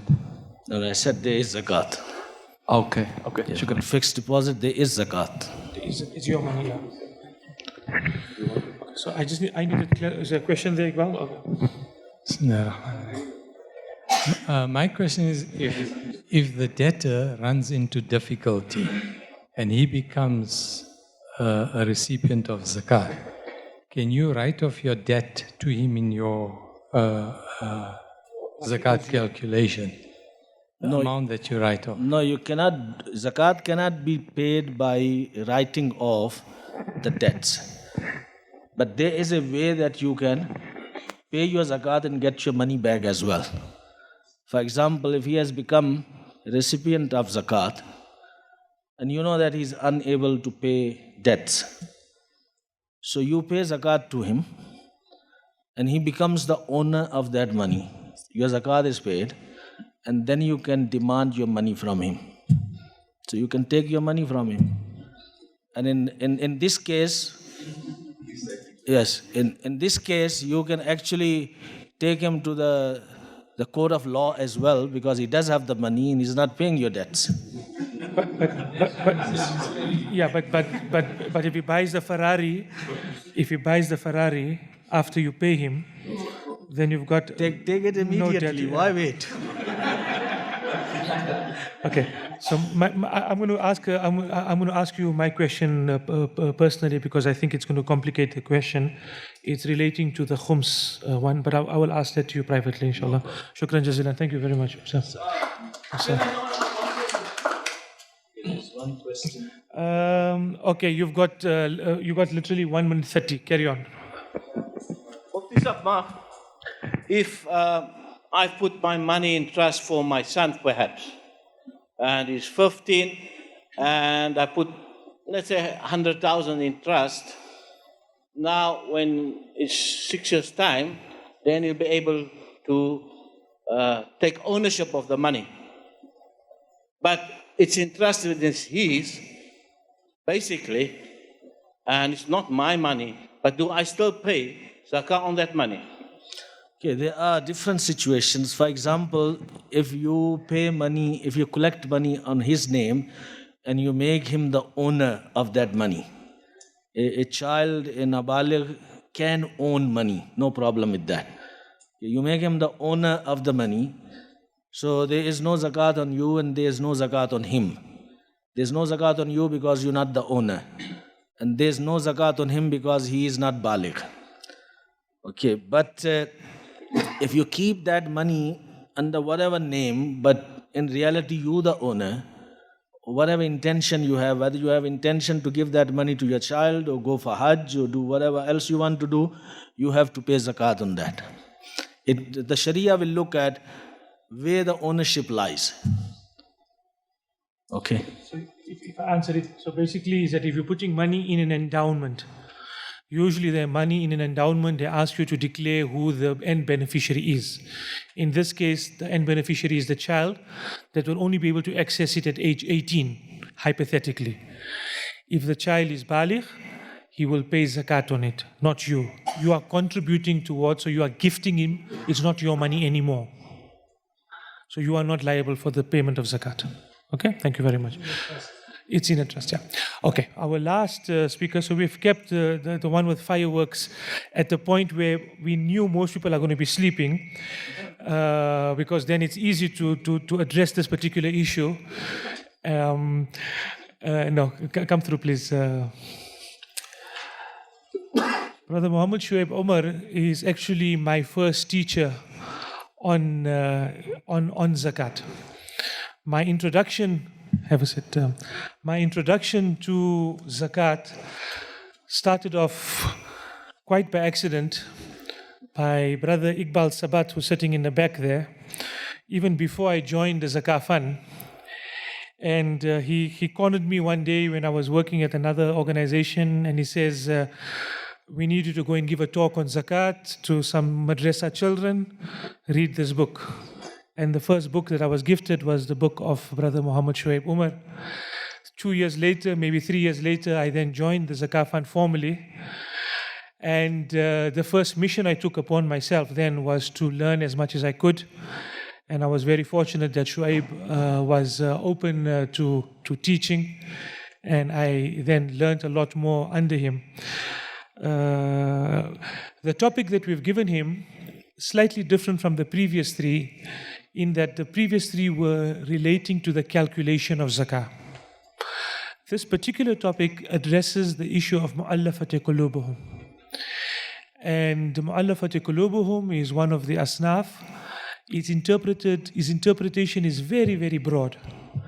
But specifically what we've asked Brother Shoaib to do is to look at the application in a minority context. So there may be an interpretation of mu'allafati qulubuhum in context or in text, in history, in a Muslim majority country, and then there may be an application, we believe, in a minority context, especially when the minority is as small as we are, and the potentiality for the community to grow. So the talk, we're going to stick, unfortunately, to the limit. So 20 minutes for the actual presentation, and then 10 minutes for question and answer. Brother Shoaib Omar. Bismillah ar-Rahman ar-Rahim. Nahmadu wa nusalli ala Rasulil Kareem, amma ba'd. I was given this topic despite my work pressures and engagements. It was an opportunity for me to review all the classical authorities across the board and see exactly what the position is, or what is the what are the issues relating to al-mu'allifatu qulubuhum. And essentially this is a mujtahid fi issue. In other words, there's a difference of opinion amongst the mazahib, the Hanafi, Shafi, Maliki and Hanbali schools. Now, what I've done is, just in a summary, I'm just going to summarize what I understand to be the Sharia position to the best of my ability into the following 5 categories. Firstly, we look at the categories that the mu'allifatu qulubuhum comprises of. Firstly, the first issue. Second issue is the object of this category, more particularly in relation to what Imam Tabari says. The third category is this category still existing? The fourth is the principle of need or haja. And the fifth is a contemporary application, and we'll see whether it's Qardawi, Qurdadahi, and some contemporary Sharia experts, global authorities who have commented on this issue. Now, going back to the classical authorities, obviously I've looked at across the board the Hanafi. I went back to the original sources, Hanafi, Shafi, Maliki and Hanbali schools, and the original works, the reliable authorities, and also all the classical tafasir, all the reliable, authentic tafasir across the board. And what I'm going to do is I'll just quote to you what I thought was Ruhul Ma'ani, who I thought summarized, because each one gave a classification and said what mu'allifatu qulubuhum means. But I thought Ruhul Ma'ani, Allama Alusi, summarized this very clearly and very concisely when he said, wal mu'allifatu qulubuhum. There are 3 categories. Wahum kanu salasatu asnaf. They comprise of 3 categories. The first one is sinfun. The first one, kana yuallifuhum Rasulullah sallallahu alaihi wasallam liyuslimu. So the first category is the kuffar. The Prophet sallallahu alaihi wasallam And the word used is mu'allifatu qulubuhum. The illa or the cause is what we call taliful qulub. In other words, talif means to attract. So the first category here is فَكَانَ يُؤَلِّفُهُمْ رَسُولُ اللَّهِ صَلَّى اللَّهُ عَلَيْهِ وَسَلَّمْ لِيُسْلِمُوا. That Rasulullah sallallahu alaihi wasallam gave them gave them in the form of, gave them property in order to attract them, لِيُسْلِمُوا, to bring them to Islam, بِقَصْدِ دُخُولِهِمْ فِي الْإِسْلَامِ, to bring them into the fold of Islam. So that's the first category. So that's the category of kuffar. The second category was sinfun aslamu. That is the second category, those who embraced Islam already, right? Lakin ala da'fin. But because they were new converts, right? Hadith say ahad bil kufr. They were, according to some narrations, they were in state of kufr, and then they just accepted Islam. They were new converts, therefore they were weak. So, aslamu lakin ala da'fin ka Uyayna ibn Hisn, wal Akra ibn Habis, wal Abbas ibn Murdas as-Salami. So these were examples of people who were who embraced Islam, but they were, according to the author of Ruhul Ma'ani, but whose iman was weak. So the Prophet ﷺ gave them in order to strengthen. So here, فَكَانَ عَلَيْهِ الصَّلَاةُ وَالسَّلَامُ يُعْطِيهِمْ لِتُقَوَّى نِيَّتَهُمْ فِي الْإِسْلَامِ. So the Prophet ﷺ gave them in order to strengthen their intentions and make them firm and stable in their faith.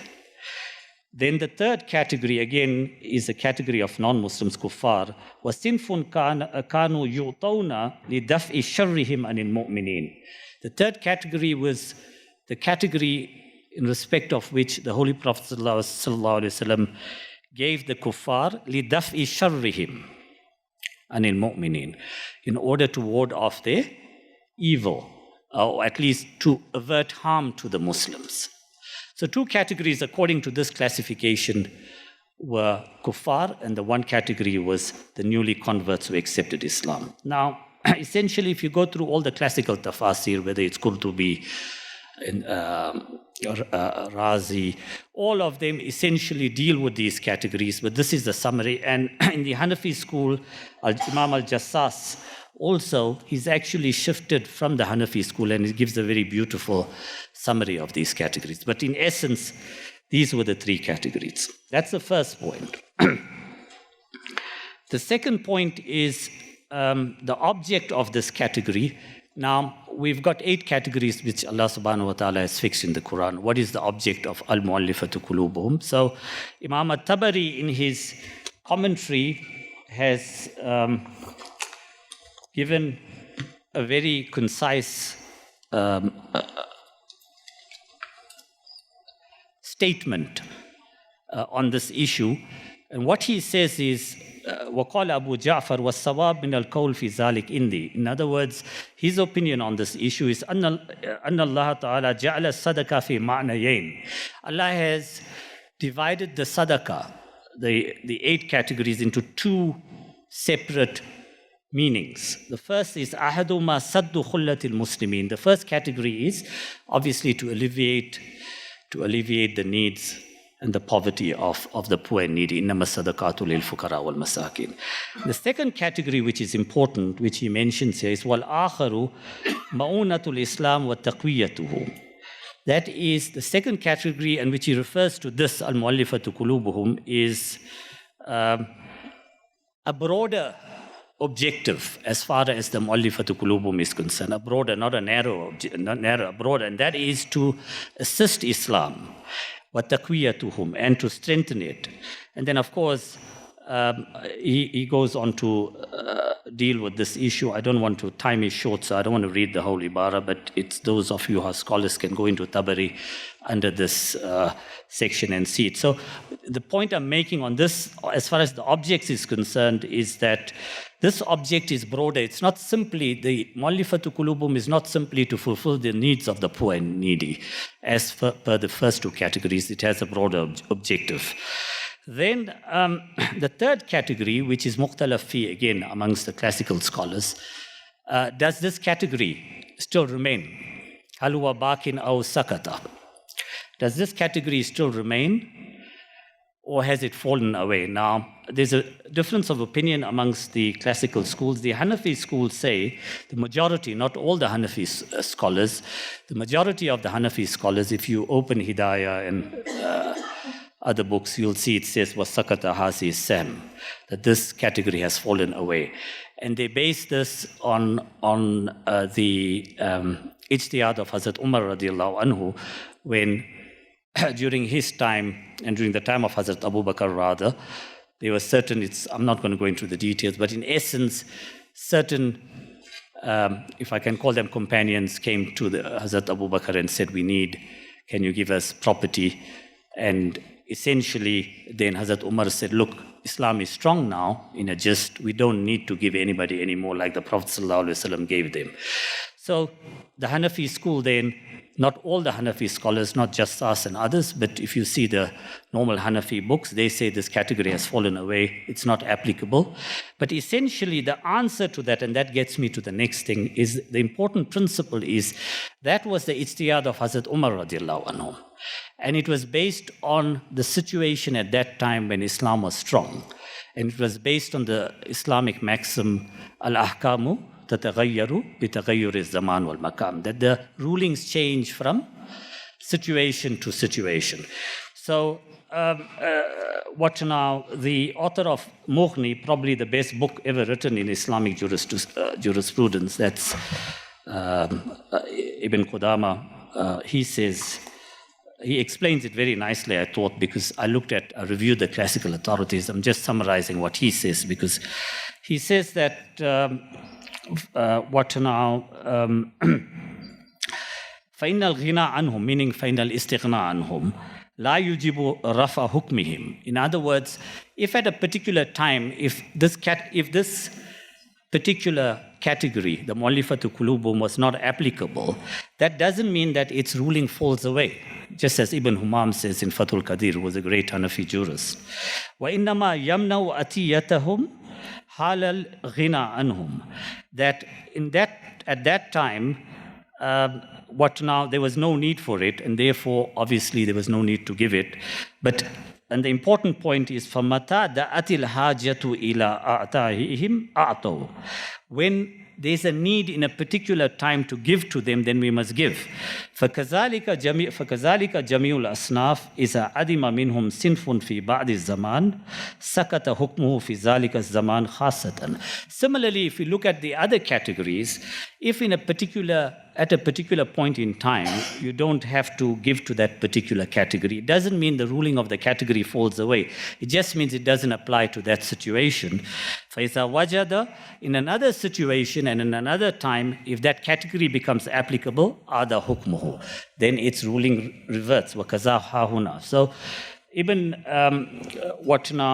Qudama has summarized it, I thought, very beautifully, and this is found in Shawkani and even in other scholars subsequently, the same principle of Haja, that it is really one of Haja. Now, that summarizes, so essentially, now we go to, I've just summarized for you the meaning of the three categories of Al-Mu'allafatu Qulubuhum, its object, then the fact that this category is still existing. And very important to understand on this category is, there was a very great classical scholar, Imam Qasim ibn Ubaid, who wrote Kitab al-Amwal. He was probably the greatest thinker in Islamic economics in the classical period, right?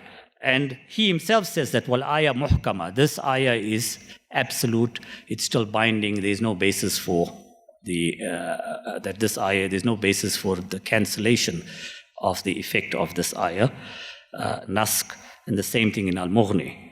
Now, so, and Imam Abu Ubaid, in fact, a lot of the issues we're discussing here, if we go back to Imam Abu Ubaid, we'll find lots of solutions to the matters that we discussed earlier on preservation funds, pension funds, and all that, because he's collected all the riwayah on zakah, all the ikhtilaf, and gives his opinion, and then also he opens the mind properly. Now, finally, how many minutes we are? 5 minutes. In 5 minutes now, as far as the modern applications are concerned, obviously this is work in progress. So I'm not going to be in a position to discuss, and that's a matter maybe for further. We need to set up a panel of ulama to see, firstly, how we apply this within a minority context. But I'll just tell you two contemporary Sharia experts, authorities. Sheikh Yusuf Qardawi does, in his Fiqh Zakah, which is a seminal book in Fiqh Zakah, he deals with this issue in detail. And if you go to Fiqh Zakah, he says that essentially this category is still existing, and it is a function of a government of today to apply it. If there's no government, if we're in a minority context, then the responsibility devolves on an institution, a national institution that is dealing with zakah. Right. As far as individuals are concerned, whether they should make that decision like you and I on an individual basis, he says no. وَكَانَ لَدَى الْفَرْدِ الْمُسْلِمْ فَضْلٌ مِنْ زَكَاةٍ فَهَلَّ وَيَتَأَلَّفَ بِهَا كَافِرٌ. Should he give it like in South Africa? He says no, because he says if they are Muslim recipients, then we should prefer the Muslim recipients. Then recently, for the scholars, there's a very Sheikh Dr. Ali Muhyiddin Kurdadahi was a very able scholar, also a world authority. He is a professor in Qatar, also a member of the Global Fiqh Academy at Jeddah, and also some of Islamic, member of IOFI Sharia panel and other Sharia. He's written a beautiful discussion paper in Arabic, which is 40, it's part of a book he's written, Fiqh Qadaya Zakah al-Mu'asara. It's maybe goes to 46 pages. And after collecting all the authorities and discussing the issues across the board amongst all the mazahib, he comes to the conclusion and he says, الأحوال التي يستعمل فيها هذا السهم في أسرنا الحاضر. What are the situations in which this category should be applied in our contemporary situations? So he gives you about four categories or 4 points. I'll just mention to you very quickly the 2 which may be relevant within a South African context, which is obviously subject to debate. I'm not saying, like he said, this is not a fatwa. It's just a discussion opportunity to express views. The one, he says, تَعْلِيفُ قُلُوبٍ شَخْصِيَّاتٍ مِنْ غَيْرِ الْمُسْلِمِينَ مُؤَثَّرَةً فِي الْمُجْتَمَعِ. That you give the zakah under this category to influential non-Muslims within the community, then, like we are staying as a minority in South Africa. Of course, we need to create the dawabit and the circumstances so that zakat is not misused in this situation. That's the one, and then he deals with. Then the other one is تَعْلِيفُ قُلُوبِ الشَّخْصِيَّاتِ الْمُؤَثَّرَةِ حَتَّى لَا يَمْنَعُ الدَّعْوَةَ وَالْخَيْرَ لِلْمُسْلِمِينَ. Also giving similarly to influential people, non-Muslims within the community, so that we also have an opportunity to pursue the da'wah. And obviously in the first category, the influential people, the object is to bring them closer to Islam and also to avoid their shar, harm, as the classical jurists have said, the mischief of the non-Muslims, right? Now, right, so his article is interesting. Then he also has a point, استخدام هذا المصرف في إيجاد مؤسسات لرعاية المسلمين الجدد, establishing the institutions. New Muslims who come in are basically dislocated. They become, in a sense, dysfunctional, in inverted commas. They cut off from their families, support, and so forth. Establishing institutions to empower them, encourage them, strengthen the iman, and so forth. So those are the issues here. Now, like I've said in the beginning, I'm summarizing for you a huge amount of classical jurisprudence. I mean, this document here has about 80 pages drawn from all the leading Maliki, all the Mazahib, all the reliable books, main books, plus all the classical tafsir. I've extracted all the photocopies. Then there is the modern. Then I spoke to my teacher, Sheikh Taqi Usmani, Mufti Taqi. I asked him to express an opinion, but I only spoke to him last week. I haven't received anything from him as yet. I also spoke to another contemporary jurist, very able leading authority, Sheikh Abdul Sattar Abu Ghudda, with whom I've worked very closely for the last 10 years and benefited from him. And he sent me a written fatwa also, very quickly. He sent it to me on WhatsApp. I said, don't send me a discussion paper, but just give me an opinion in what now too. So I'll just read to you very quickly so that at least you know we've got some material here. We haven't, it's on the WhatsApp, if you can just allow me 1-2 minutes, because I don't think we can exhaust. This is not a topic that we can debate here. It's a topic, particularly within the South African context, will require a panel and more debate, work in progress, and what you call issues which to try and find out. You sure? Yeah. Because you're putting me under a bit of pressure here, so I need to find this little thing now. You know, I'm not as literate as you in information. I'm trying to get this thing. Do a search on his name. There's Abu Ghudda. Oh yeah, there's it. Yeah. Okay. Let's make this big a little bit. Click on his first. Okay. Click. Right. Yeah. So he said something very nice, but he summarized it because Dr. Abu Ghudda is, as you know, he was one of the authors of Encyclopedia Kuwaitia, which is about 30 volumes, leading work. He's written many, many books. He's a member of Global Fiqh Academy, IOFI Sharia panel, extensive. Also, his book on Khiyarat, which gave him distinction, PhD in Azhar. But in a summary, he says here that sabata hukmul muallafati qulubihim fi kitabillahi ta'ala وعمل الرسول صلى الله عليه وسلم وأبي بكر رضي الله عنه وفي عهده اجتهد عمر الخطاب رضي الله عنه بإيقاف الصرف للمؤلفة قلوبهم. Basically, ووافقه أبو بكر. Then he says in the first paragraph that what I told you earlier on in a summary, that this was the ijtihad of Hazrat Umar to suspend the mu'allafat qulubuhum during that period because Islam was strong and there was no need to apply it then. And then he says, وَذَهَبَ جُمُورُ الْفُقَهاءِ الْمَالِكِيَّةِ وَالشَّافِيَّةِ وَالْحَنَابِلَةِ إِلَى أَنَّهُ مَصْرَفٌ الْمُؤَلَّفَةُ قُلُوبُهُم بَاقٍ إِذَا دَعَتِ الْحَاجَةُ إِلَيْهِ. So this masraf, according to the Shafi, Maliki and Hanbali, which is correct, according to them, the mu'allafat qulubuhum, this category is open, it has never fallen away, and can be applied إِذَا دَعَتِ الْحَاجَةُ إِلَيْهِ, if there's a need to apply it in a particular situation. Right? وَبَعْضُ الْفُقَهَاءِ الْحَنَفِيَّةِ أَخَذُوا بِذَلِكَ وَأَنَّهُ لَمْ يَسْكُتْ. Now some Hanafi scholars, and I would invite the Hanafi scholars who are sitting here in particular, to go back to Imam Abu Bakr al-Jassas, Ahkam al-Quran, which is very beautiful. I've got the extract here, where he summarizes it very beautifully, and it actually moves away from the classical Hanafi position and sets it out in the way I've given you the categories, and says that this category is there. And then another thing that Sheikh Abdul Sattar Abu Ghudda mentioned in his fatwa is that, of course, the categories I mentioned to you, he repeats them in essence, and says that the Sadarat fatwa, the Kuwait, the Baytul Zakat of Kuwait, the Kuwait Zakah House has issued a fatwa on the subject, بِإِسْتِمْرَارِ هَذَا الْمَصْرَفِ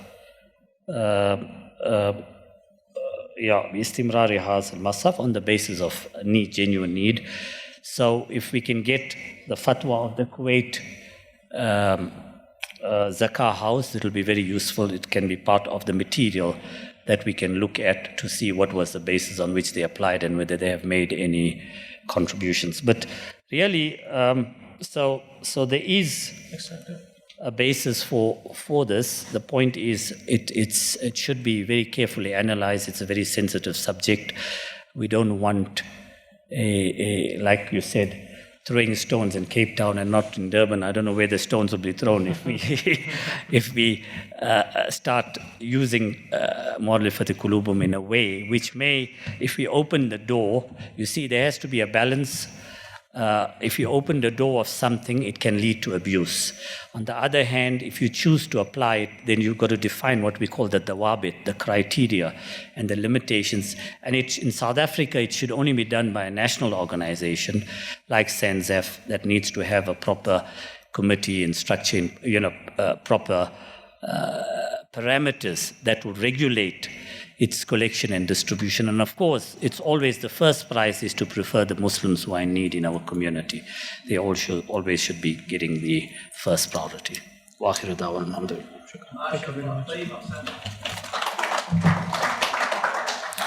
So it's partly a brave dissertation, opinion of Brother Shoaib Omar. I think what was important is while many in this room and others may have had sentiments, the sentiments were never backed up. We never had the proof to be able to stand up and say that this is what our source is.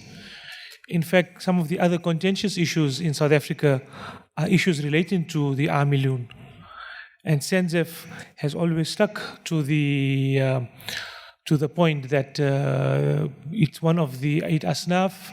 Surah 960 gives us permission to use it as long as it's within the limits of use and responsible, and we are able to openly and publicly declare this is how we do it. We will go ahead and we will do it until somebody can provide proof that it is not allowed any longer. And so similarly, the concept of the Mu'allafat Qulubuhum, I think personally wrongly, over the years has been used